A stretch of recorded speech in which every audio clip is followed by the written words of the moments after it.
Ukiangalia kila mahala ambapo mwanamke ile hadhi yake imelindwa, ililenga kumlinda huyu ili aweze kusimamia makubwa zaidi. Tunaposema sehemu kubwa ya majukumu yake ni kubaki nyumbani, haina maana kumfungia kama kitanda. Nyumbani hapa kuna nini?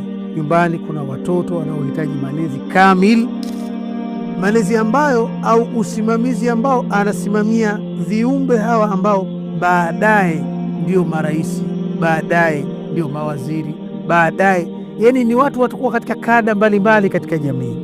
Huyu anafanya kikubwa hapa kuliko pengine angeambia wewe tuko meneja kwenye ghala lile ukasimamie marobota ya pamba.